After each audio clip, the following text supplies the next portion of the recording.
what we're going to do is I'm going to ask the panel to basically just do a quick bio of yourselves, nothing too elaborate.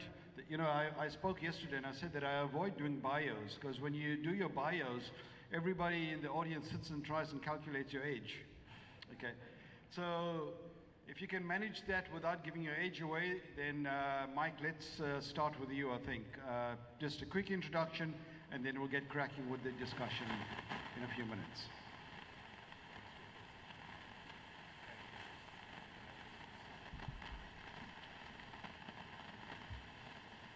You need to switch it on. It is on. Ah, there we go. Thank you, Rufus. My name is Mike Silva. I'm General Counsel of Liquid Telecom South Africa. I also head up Group Regulatory for the Liquid Telecom Group. Great, Calvin. Hi, I'm Calvin Collett. I run the fiber to the home and GPON business for MTN South Africa. Hi, I'm Tinus Mulder. I'm the CEO of DFA. I'm Abraham Merwe. I'm the CEO of Profit Networks.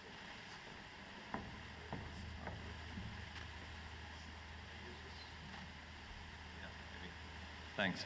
I'm Abraham van der Merwe. I'm the CEO of Frogfoot Networks. Great, thanks. So I'm going to kick off with a few questions just on some of the things that have popped up in the news over the last few months. And then we're going to open up the floor for discussions. I think it's an extremely informative panel. It's a panel that have really done a lot for the industry in South Africa over the last few years, and so I think it's a real privilege, and it's not often that we have this caliber of panel present in one place. So I'm going to invite you to sort of, milk that a bit and use the opportunities to really ask the most interesting questions to the gentlemen that we actually have here. So just maybe going in order, and Mike, starting with you, Neotel and Liquid. I think there's been some exciting times recently. Liquid has basically come up and did some amazing things along the continent, pretty much in your long distance and your metro networks. And then the acquisition took place with Neotel, it's slightly different. So maybe you can just highlight some of the things going forward in terms of how did the strategy change? What could we as the market expect to see differently? And what's it going to mean for us? Well, the acquisition is now 18 months old, so I've forgotten that name already. It's now Liquid Telecom. It's part of the group, it's fully integrated. But it wasn't actually that different because Liquid has always grown through a combination of organic and inorganic growth. And in that process, we had acquired long-haul metro and built long-haul metro and FTTH. I still joke with my colleagues that it's easier to get FTTH in Harare than it is in most places in Johannesburg. But we'd also built and invested in data centers, and we'd been moving a digital growth path across the continent. And the acquisition of the formerly Orange company was a good fit because it had the long haul, it had the metro, unfortunately not that much in the way of FTTH, but it did have a fixed wireless business that was to some extent a last mile connectivity solution. And then very importantly, the data center business, which we've turned around, we've rewrapped, we've rebranded, we've made open access because we don't believe that a closed hosting model works in a digital transformation ecosystem. And so it fits very nicely within the rest of the group. It's now a question of actually starting to push the synergies so we can get real value both in SA as well as across the group for the assets that were acquired. Great. Thanks, Mike. So, I can't resist. I've got to ask this question. Spectrum. So you spoke about the fiber side, but I think it's a well-known fact that Liquid is sitting with quite an attractive portion of the spectrum, especially within the LTE bands. Can you comment on that? What's the plan with that spectrum? I was quite sure that this was a fiber conference. I thought the spectrum discussions were happening across the road. Rufus, the reality is that last mile connectivity is going to be difficult for the majority of South Africans using fiber. And we've got to accept that we're going to be using wireless last mile technologies to connect the majority of people. And in that respect, we've got some good real estate as Liquid.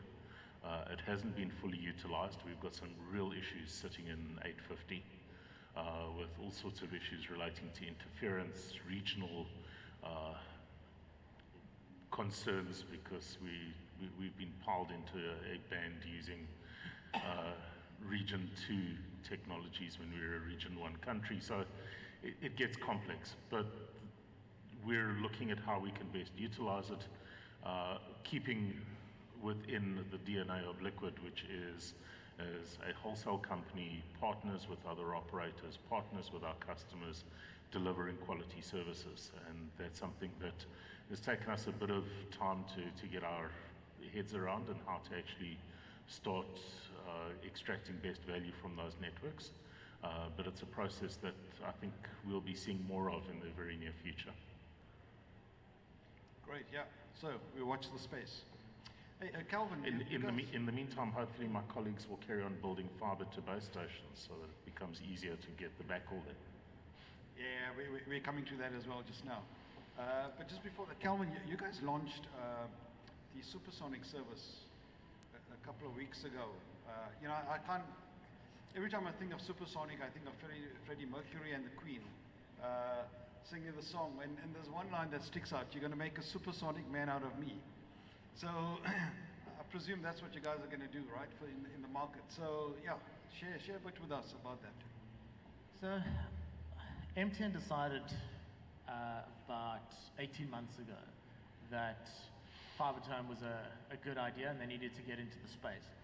They acquired a company called Smart Village, which it had its challenges. It certainly was an interesting and complicated investment.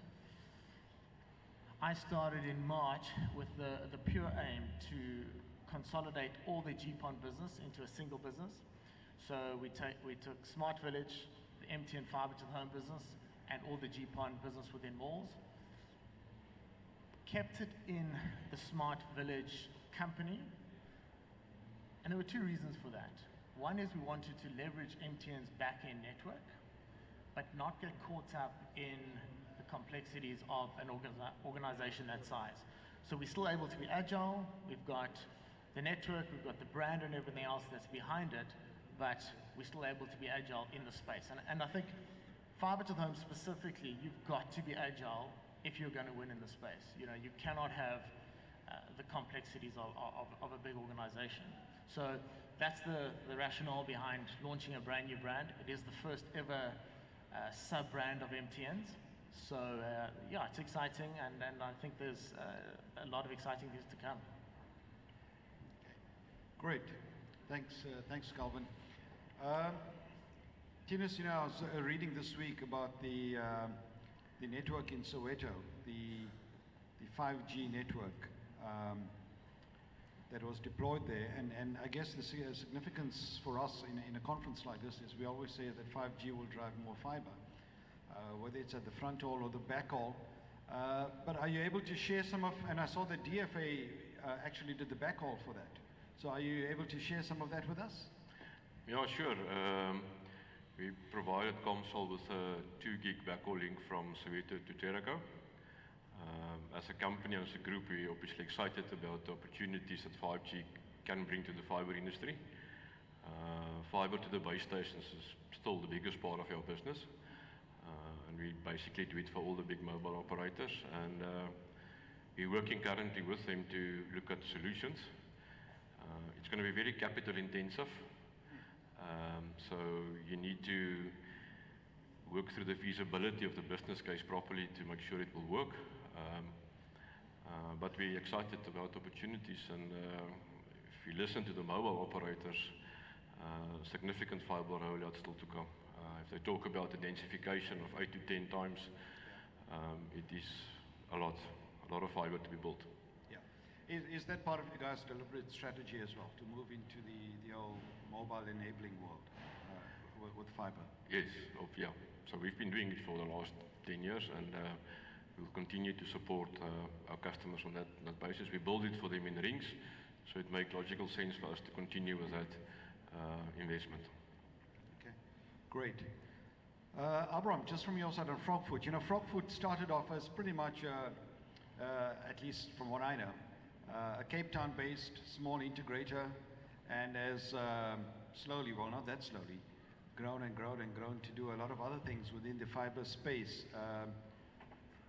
I think it's very admirable. You want to just maybe quickly talk us through that and tell us about what you guys are doing now, because I think you're moving into some exciting things. Thanks. Thanks. So, Frogfoot, as you mentioned, was a regional service provider based in Cape Town. We service basically small, medium enterprises, and along the way we also invested in fiber networks ourselves, mostly the last mile, so building into business parks and so forth. And in 2015, Frogfoot was acquired by Vox, and we then pivoted the business into an entirely different business model. We essentially moved all our retail customers into the Vox company, and we turned Frogfoot into a telco that builds networks and specifically fiber networks, and operate that on an open access basis, and lease access to our networks to wholesale customers. So we initially started as a FTTB company only, so we partnered with DFA and others to really build our metropolitan and long-haul backhaul networks, and invested in last mile to business parks and CBDs and so forth. And through the last 2.5 years, we've built a network that now spans more than 65 different cities and towns, with extensive business customer base, and servicing many also operators. And then in 2017, we entered the FTTH space as well. And initially in partnership with Link Africa, we deployed to Constantia and the Zalze and Dainfin, and later on we started investing in our own networks. Today we've invested in just over 50,000 homes that we've built, and we're rapidly expanding that. We're now currently embarking on the next 90,000 homes that we are building FTTH to, with many more to come, and that's really our story. Great, but I mean, you guys are climbing up the food chain in terms of services as well, or will you stay pretty much at infrastructure layer mostly? We are firm believers in the open access model. We believe that we can't move up in the value chain, because that would really compete with our wholesale providers. So we firmly committed to remain in the layer 2 and dark space, and stick to our knitting, which is to provide fiber access services to our wholesale customers. Great, thanks. I think, Tinus, you guys are doing that though, right?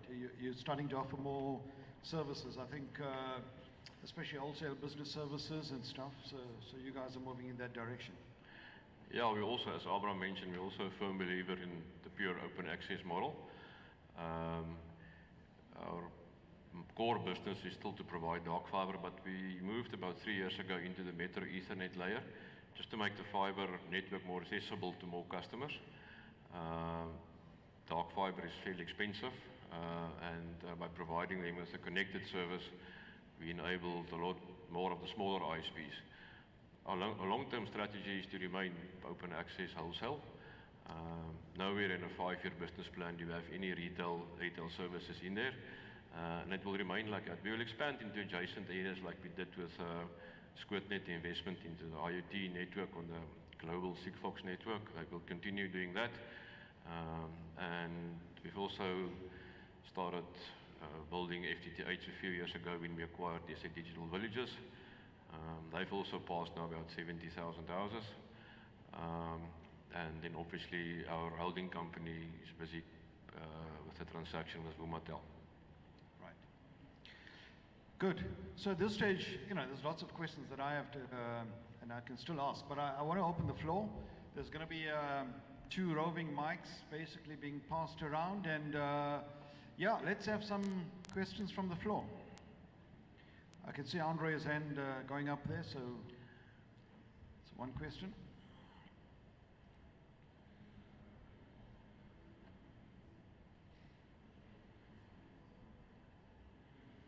Do you need my mic? Not.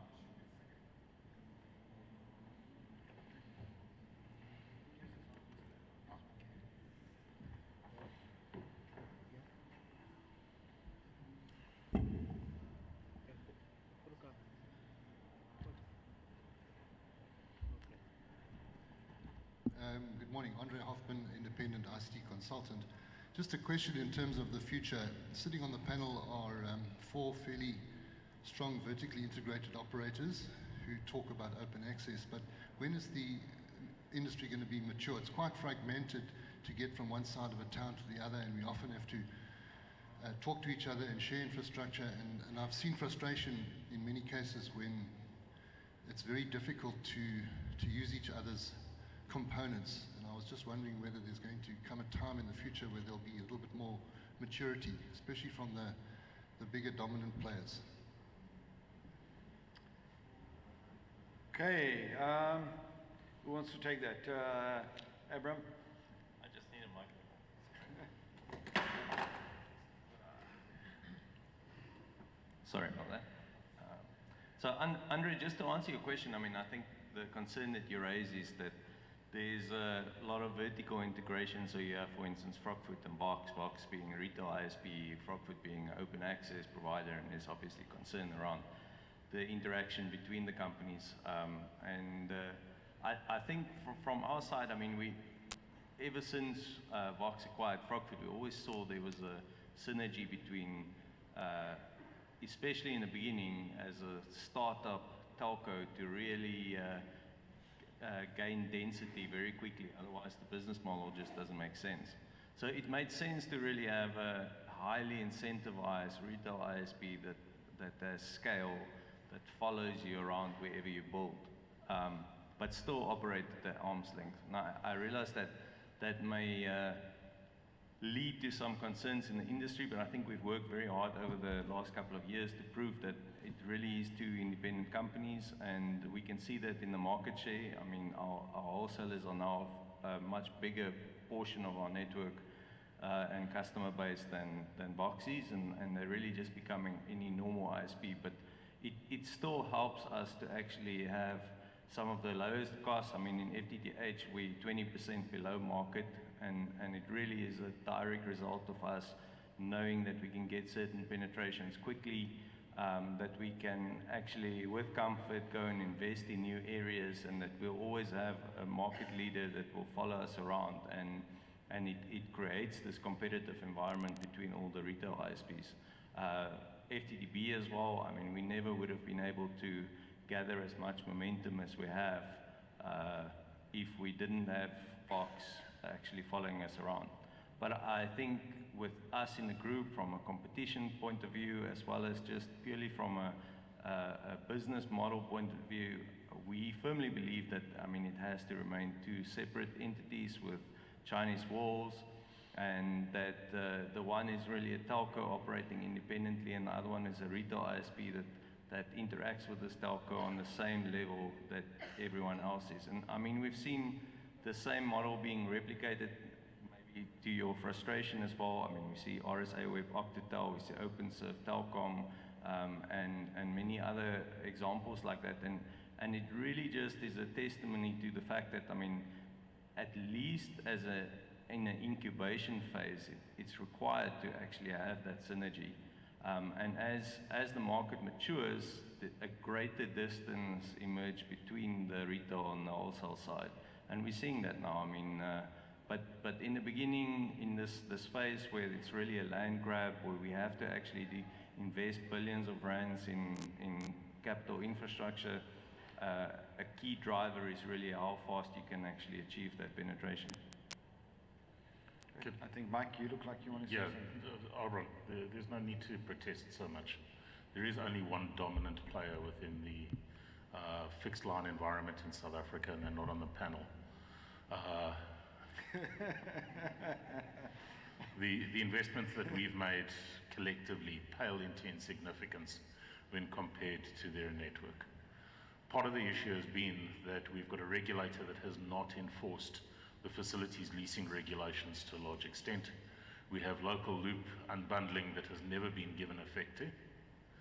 And I understand Andre's frustration, and part of it is because we as an industry have been trying to go into areas and grab as many underserved, underfibered areas as we can. We don't have a strong regulator, so we've got two choices in my view.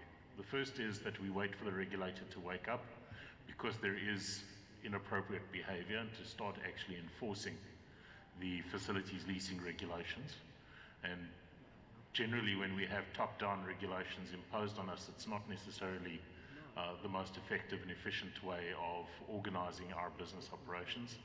The other option is something that I've been trying to push for a while, which is to get some good neighbor rules within FTTX council members, so that we actually put together some of the operational principles that makes it simpler for us to actually get access to, whether it's dark fiber or leased services across members, just to avoid the inefficiencies that you're referencing, and to get to a situation where we don't need a regulator to intervene because we're actually behaving appropriately towards each other and in a pro-competitive manner.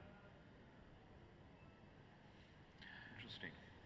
Dennis? From our perspective is we've got almost a principle in the company that we don't want to overbuild over somebody else. So we've signed bilateral lease agreements, swaps agreements with MTN and with Newtel. So we look for every opportunity to see where we can work together, co-build, share routes. It just makes sense. Reduces your capex cost and increase your chances of achieving a better feasibility. Yeah. It's not easy, but it happens in the industry. Yeah, I guess it's happening, but it happens in pockets, and it's sort of kept under the radar to a certain degree. So it's, you know, it's sort of network or infrastructure sharing within isolated business environments, basically, or deployments, as opposed to like a nationally published policy, you know, with that's actually out there and people are aware of. No, but Rufus, we have facilities lease regulations. They're there, they're published, they're just barely used. I'm allowed to go to any licensed operator and request access to their facilities. I think what Tinus is talking about is new build sharing, which is certainly appreciated and is useful. But I don't think Andre is talking about new build sharing. I think he's talking about a situation where you've got to knit a network together out of components from one part of a city to another. And you're not going to get wayleaves to rebuild that network, and it would not be economically viable to rebuild that network. So you've got to knit it together. And that can be a complex and painful process. So we've got two choices. Wait for the regulator to improve on their facilities leasing regulations. We follow the rapid deployment proposals in the new Electronic Communications Amendment Bill. We look at their change in the way that facilities leasing is supposed to work, where all of us, doesn't matter how big or small we are, it suddenly becomes deemed dominant in our own segment, and we have to provide open access on regulated principles, or we set some standards ourselves as an industry to avoid the frustration that Andre is referencing, and it's a valid one. I think all of us have that bit of frustration when we've got 5 kilometers in the middle of a network that we need to knit together, and we're, you know, everything else is ready, and then we're struggling to get that operator in the middle to play ball and actually get things sorted out in time. Yeah. So Unita just sent me a text message saying, don't worry, the FTTX Council will handle all of this. It will push the regulation and sort all the problems and make sure that this happens. Any other questions for the panel? Sorry, Andre, does that sort of answer your question though? Yeah, I think Mark has hit the nail on the head there. But when you dig down into it, Frogfoot, for example, Pun intended. no, Frogfoot, for example, have got a good, strong network built on Tennis's dark fiber layer 1 network. But if they should need to interconnect with another dark fiber network, we start creating challenges for ourselves worse than the municipalities to interconnect. And then we start looking at workarounds that almost cheat the system to try and get the interconnectivity done. And that reduces quality in the overall service, in my view. Yeah. Andre, again, I mean, I share your frustrations, but I think over time, those issues will be resolved competitively. Yeah, I guess the market dynamics, making business cases work, and you know, the economics are going to force that one way or the other. I guess it will come out naturally. We've got one question out here in front.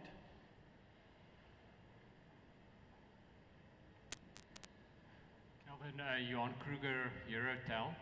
I just got a question in terms of the MTN FTTH. Are you planning to go open access on that? And the bigger question is, I think, for the industry is the mobile operators. I think they're all keen on getting in on all the open access networks that's being built, but the mobile operators are building FTTH themselves, and we would hope as the industry see them also playing open access. So I just wanted to get your specific views on what you're planning. There's absolutely no doubt. We're actually already open access at the moment. The process is very manual. We have our Swedish company here actually in the audience who are visiting us. So our full open access portal with full management right down to ONT level will be up and running in and around the 1st of November. So that will really give ISPs the ability to connect to our networks seamlessly. You know, it's gone are the days that we wanted closed access on our networks. We need to, the business case requires high uptake, and it doesn't make sense for us to be a primary ISP on that. We need open access, we need the Voxes of the world, etc. We need MWeb, etc. on our network and providing services. So the simple answer to the question is we are certainly doing that, and today it is available, it's just not very slick.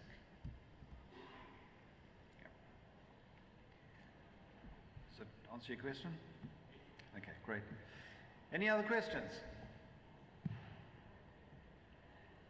Any more questions? No. So I'm burning to ask this question. You know, I spoke yesterday at the pre-conference workshop about the drive for fiber from 5G, Internet of Things, machine to machine, artificial intelligence, you know, virtual reality, and lots of other things that come with it as well. You know, above the infrastructure level, what do you think, you know, all these things mean or require from us? Is it really just more of the same? Is it just terminology and some applications that have been sort of mixed and spaghettied together, and we can't seem to pull that apart? What does all of that mean for you, gentlemen? I know some have gone the extra mile, like DFA. You've got SquidNet, for example, and some of the other things. So where, you know, what does all of this mean for you? Is it just a hype? Is it just something to ride on? Is it just different terminologies, pretty much meaning just one thing, really? You know, try and help me to contextualize it for your business. You go first. I think if you take 5G, I mean, it's the first time that you've got a wireless technology that actually acts like fiber, but you require fiber nonetheless. So it's not a replacement for fiber at all. It works in tandem with fiber. In fact, fibers are going to become more and more relevant because of the huge amounts of bandwidth that 5G technology brings to the table.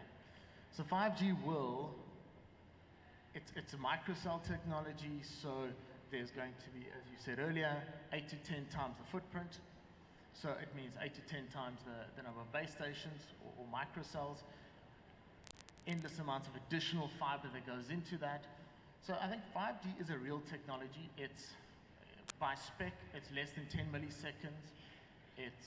Which is fiber-like, speeds up to, well, over a gigabit, fiber-like, the ability to connect hundreds of thousands of devices. So it really depends on the spectrum as well. So your lower spectrum, you've got nice long distances that you can do, so enables the IoT side of it. Then if we talk fiber to the home, you're probably going to use 5G as your last mile into the home.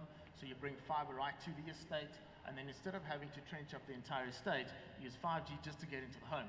But the reality is you need fiber in the background. And I think for the first time, it's not a fiber or a microwave or a wireless technology, it's both, and they have to work together. They're ubiquitous. And I think they're completely complementary. So that's just from a 5G perspective. And it's an enabling technology for all the above the line products that you're talking about. So whether it be IoT or whatever else, it's just a technology that finally allows fiber-like service, low latency, and everything else that goes with it. On the IoT side, well, if IoT is a hype and it's not going to work, I will not be here next year. So I think the challenge there is to build use cases that solves real problems. And that's the focus that we have in SquidNet, is to do that. If you leave the technicians to build solutions, they'll build solutions for problems that they will still invent. So we've done some very good use cases, and I think there is a role to play for IoT in the future. Definitely, it will definitely improve the lives of a lot of people. We've built a water measuring system for schools in the Cape Town area, and it saved them 65% of the water usage, and not by pipes that leaks, just by dripping toilets and dripping taps, small things. So yeah, I definitely think it's not a hype. It will be part of our lives in the future. In the next 3 to 4 years, a lot more devices will be connected to the IoT networks. And I think just building on what Tennis is saying, I think this is all about a digital transformation, and I know that's severely overused at the moment. But without digital transformation, we're simply plumbers providing pipes, and what flows over it is not of our making. But with a digital transformation, you're connecting devices to devices, people to devices, people to people. You're creating the links, and you're enabling a digital journey, whether it's a commercial or an entertainment or a safety and security. It's a digital journey, and it needs, I think this is the point that's being made, is it needs a combination of factors to allow you to build end to end, whether it's the last mile or the last meter, whether it's the backhaul, the data center, the content providers. All of those need to knit together to actually deliver transformative solutions to real world situations, entertainment, fun, gaming, but also real problems that we have and those that we'll find in the future. And I think you've got a range of people over here, but we don't really have the guys up here, and maybe it's by design, who are actually going to be driving the traffic over our networks into the future, because that's where it's interesting. But again, at the moment, it's really difficult to work out exactly what's going to be transformative over there, because there's a lot of stuff happening. You know, you've got the Googles, you've got the Microsofts, you've got the Amazons that are doing incredible things. But where's it going to land? What's the future going to hold? Well, that's evolving. And in a way, I'm very glad that we're an infrastructure provider for that journey, because the stuff that's happening at that rarefied layer is interesting, exciting, and very risky. Yeah, I guess from a network point of view, we just make sure that it can enable the services. So it's reliable, it's fast, low latency, robust, and you know, it gives rise to all these applications and services to happen comfortably. It'll be interesting to see the layers above, though, how that actually pans out over time. Right, any other questions from the audience?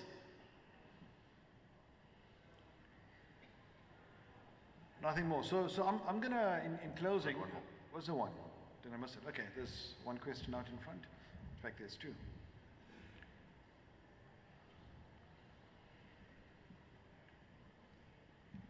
Thank you very much. My name is Luvogre. I'm all the way from the Eastern Cape. I represent an organization called the Progressive Blacks in ICT. I've just arrived here, so I do not know what each and every participant in the panel represents, but from the conversation that has been driven, I can kind of get where it's going.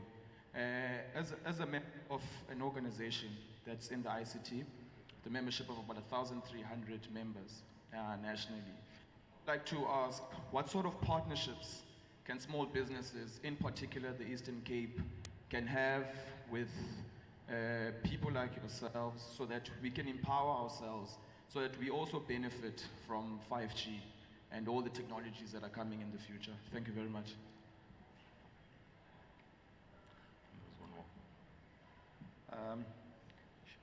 Shall we get that question and then we'll just answer both at the same time, one after the other.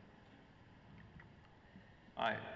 So just to answer your question around the local investment, I think you'll find that, I mean, all of us invest large amounts of money building networks across the country.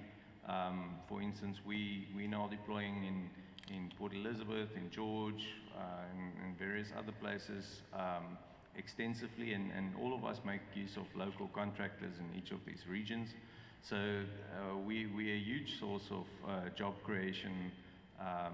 If you take, for instance, the fiber deployment, the bulk of us are making use of conventional trenching, which is very labor intensive. So to trench a kilometer a day, you're putting 100 people on the ground to actually do that trenching. Those people are locals employed from each region.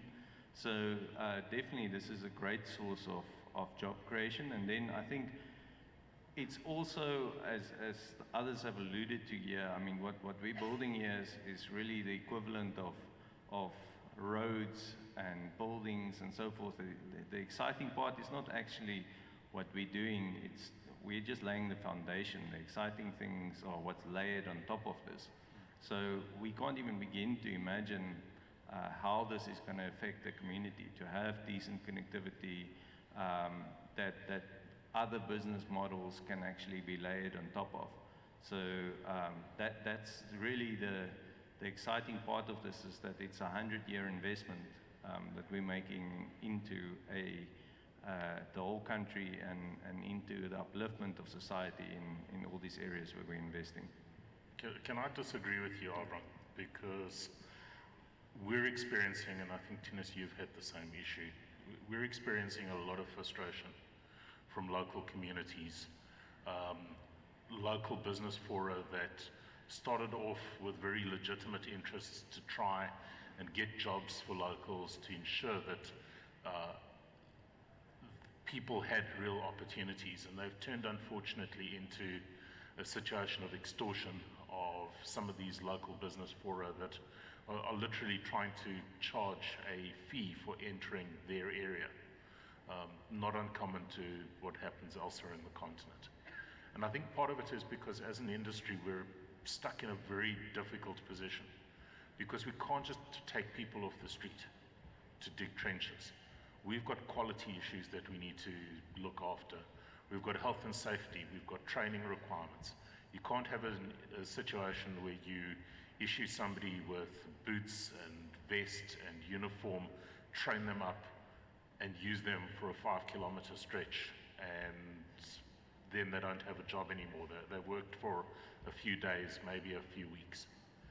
And I don't think that as an industry we've understood the frustration. We've gotten very frustrated by the threats, the criminal behavior, violence, intimidation, theft that's taken place.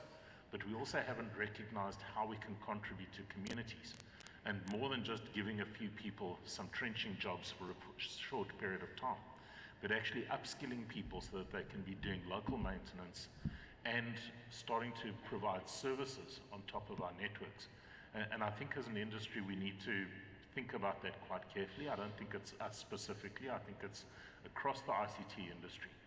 But it's really great to build a long-haul network and bypass people who are living along that network who don't actually have access and who won't enjoy the services that that network can bring. And I'm not suggesting that it's our responsibility to do that, but I do think that we need to be more considerate of where that's going, because otherwise we will engender a huge digital divide of digital haves and have-nots, and those people who are living right next to our fibre but have no value from it. Yeah. Okay, there was one question in front.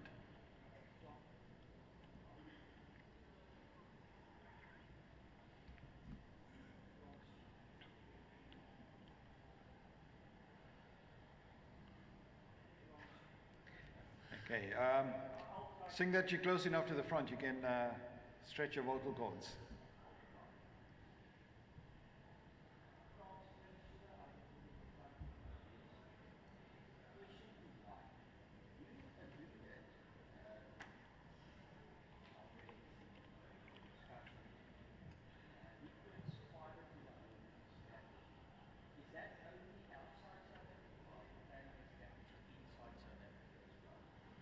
So if I can repeat the question was asked whether Liquid has a fibre to the home strategy in South Africa, or is it only external to South Africa?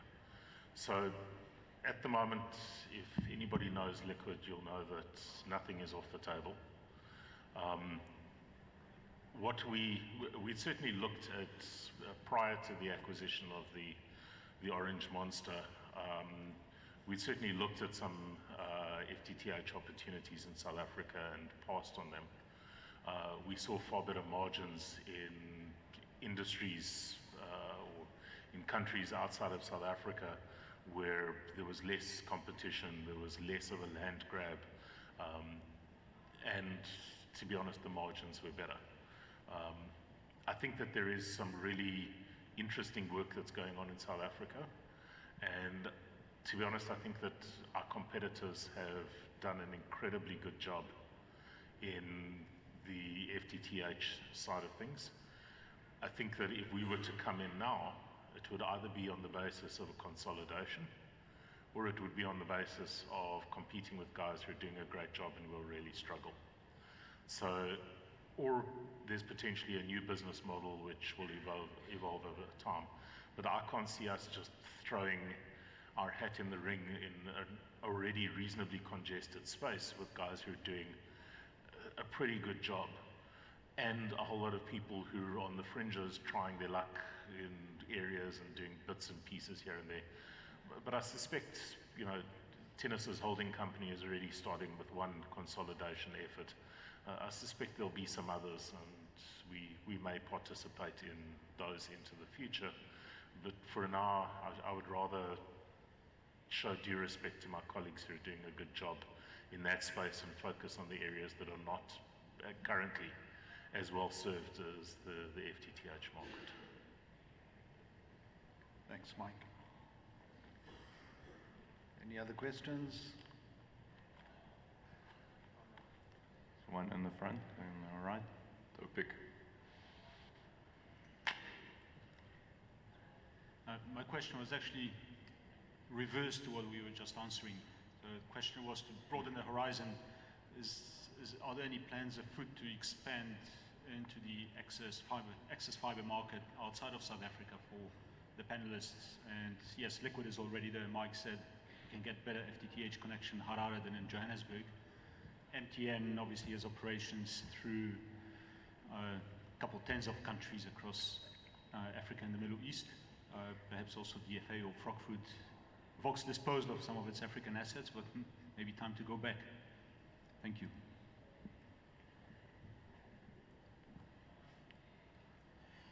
So MTN has already started. They've got 35,000 homes passed in Ghana.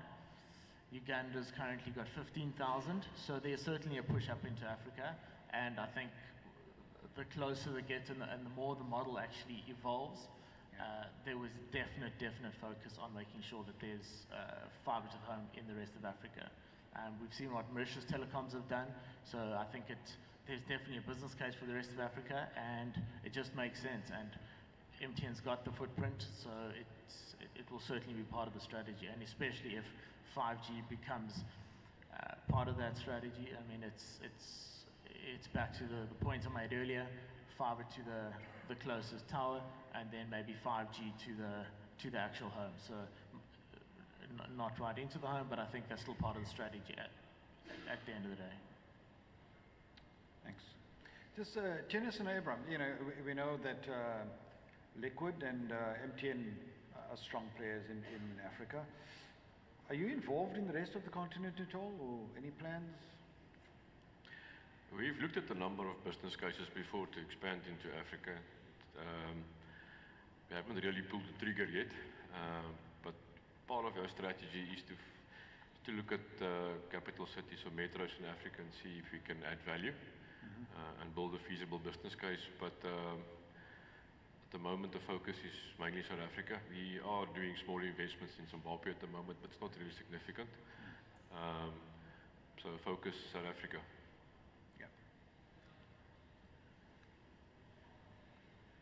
So I think part of the African expansion strategy, there's some additional hurdles to overcome.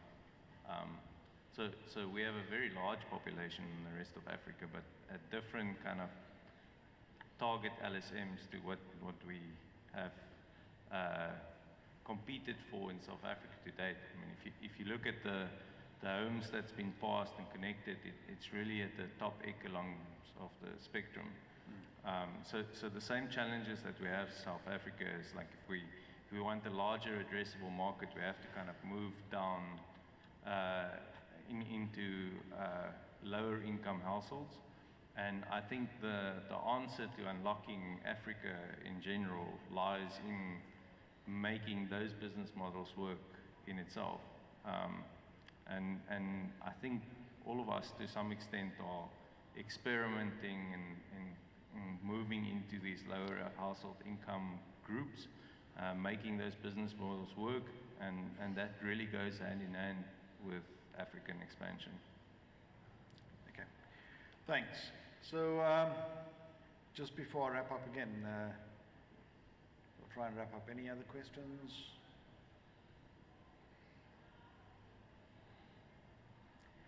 Not?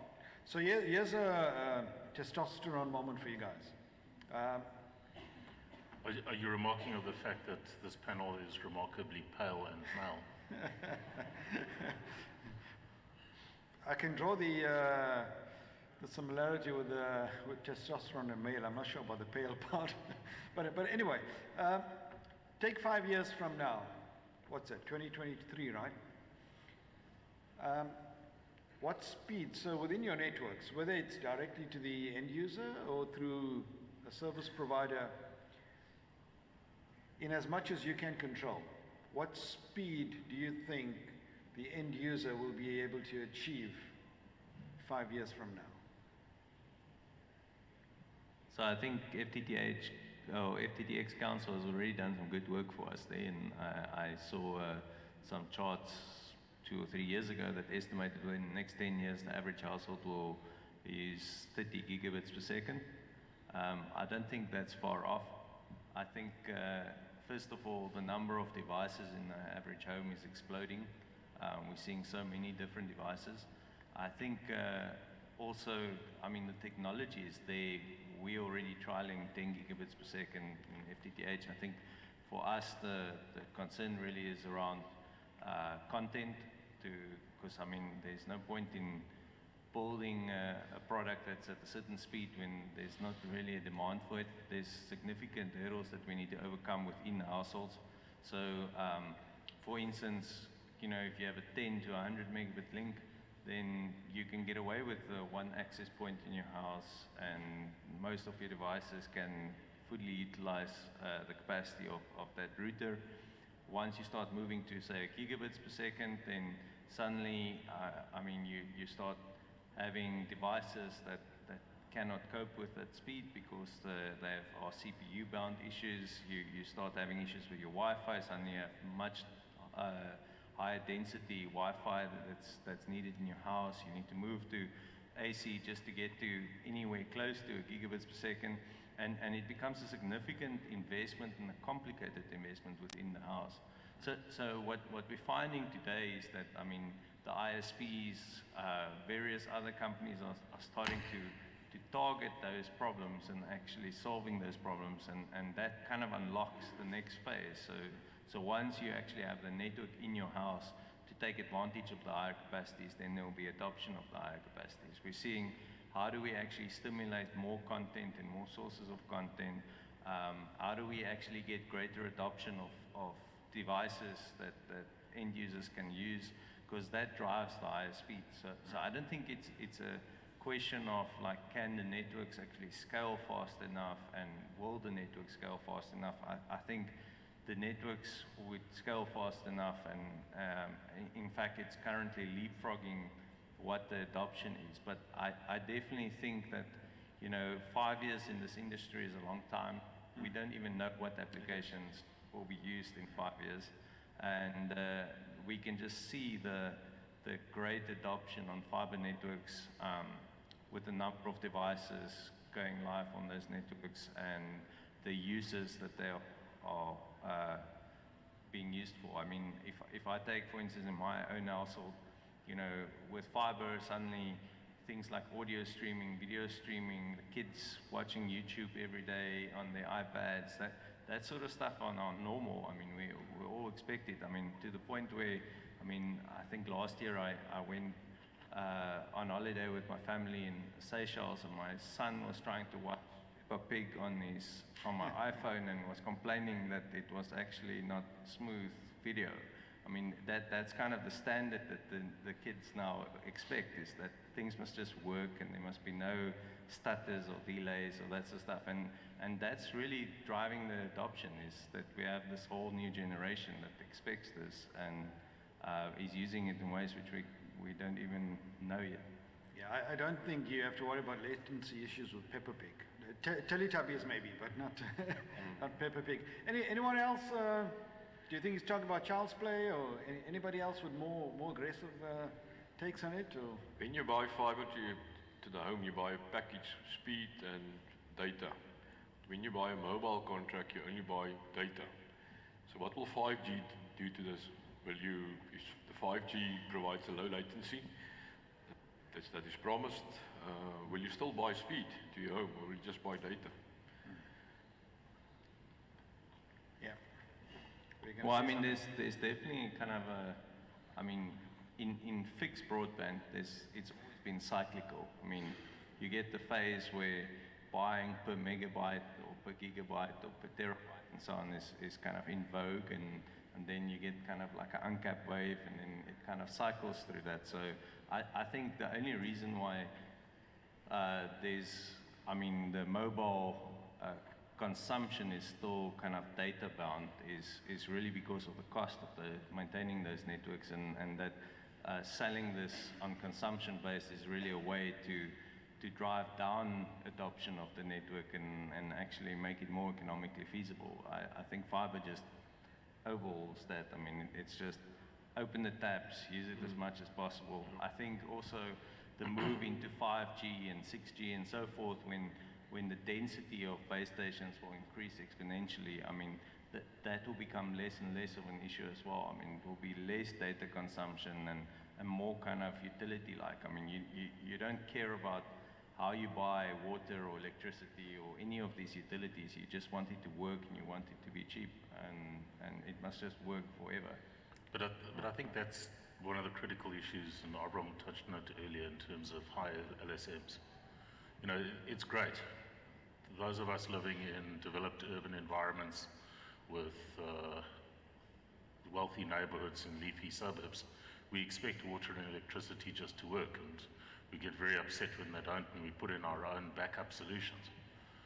To me, what's really interesting is, are we going to be able to get to gig speeds for people in rural areas? Are we going to be able to get to gig speeds in lower LSM markets? Are we going to be able to get devices into those markets at an affordable level where people can start making use of it? Because otherwise we're in a situation where, again, I hate the term, but it is apt, where we're creating a digital divide, where we're separating digital haves and have-nots. Those of us who have the luxury of living in the right area and being able to afford it are getting higher and higher speeds at lower and lower costs, while the rest of the population is looking at this and wondering where to next from them. And I think the question that was asked from the floor earlier is a really interesting one. Because while we're on the testosterone-fueled speeds race, what about the people who don't even have basic data connectivity at an affordable level? How do they get into this race? Because at the moment, they're barely looking over the walls from the outside to see what's going on. They don't have the ability to participate. They don't have the ability to benefit from it. And I think that's the real challenge, is while we push the speeds and we push the coverage in those high LSM areas, we've got to make sure that there is enough development happening elsewhere.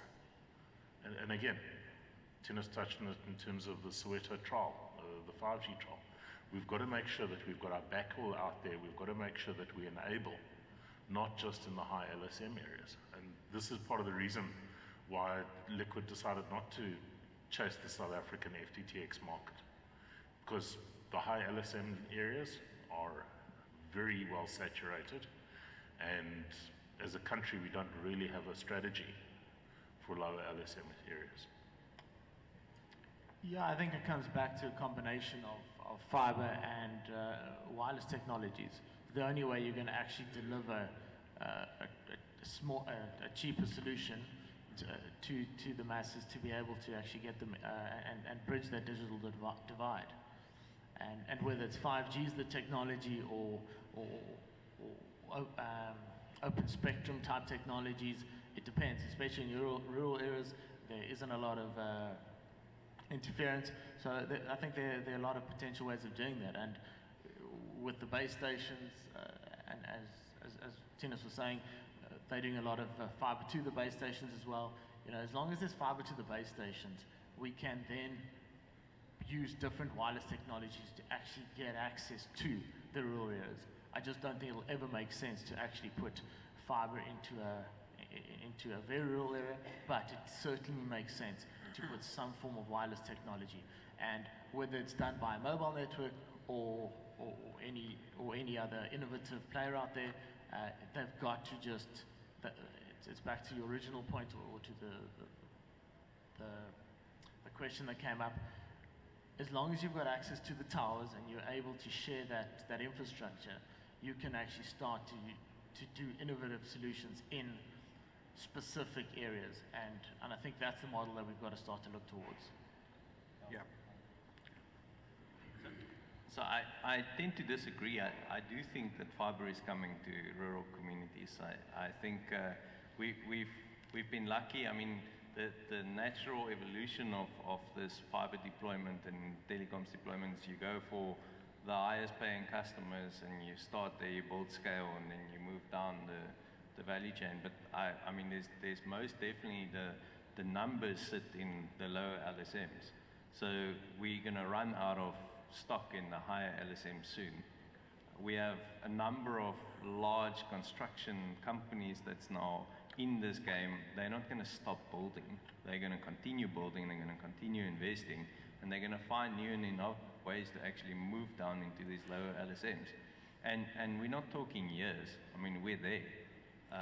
I think we'll saturate these LSM 10, LSM 9s within a year.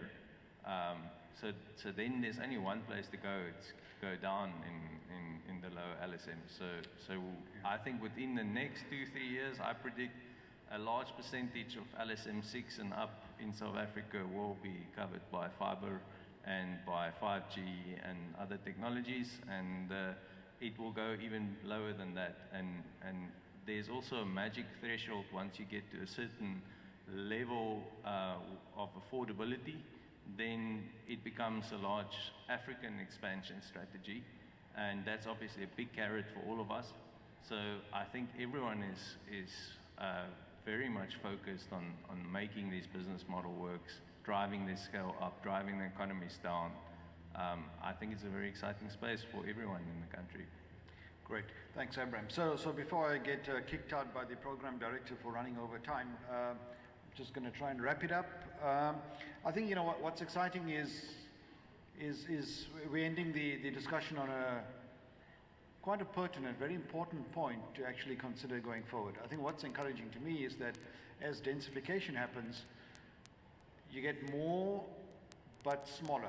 So smaller sites, smaller towers, smaller base stations, and the cost to actually run this actually becomes much less as well because of reductions in your energy consumption and stuff like that. So, you know, the hope that actually exists is that this will drive the business case or deliver a more compelling case to go to markets which previously didn't show a good business case. But I think it's a bit early. I think it will happen soon. It'll be interesting to see how that actually develops. And it's certainly something that's significant for us in South Africa with the underserviced areas, rural areas, but certainly with the push into Africa as well. So, thank you, gentlemen. Mike Silber, the Group Head for Regulatory Affairs at Liquid, and you're also General Counsel for South Africa, right? Calvin Collette, the Head of MTN's Fiber Business, Tinus Mulder, CEO for DFA, and Abraham van der Merwe, CEO of Frogfoot. It certainly was a great discussion. Thank you very much. Thanks for your time. And the gentlemen will still be around, so please, if you can get hold of them, please access them and ask them what you'd like to. Thank you very much. Thank you for your participation. Okay,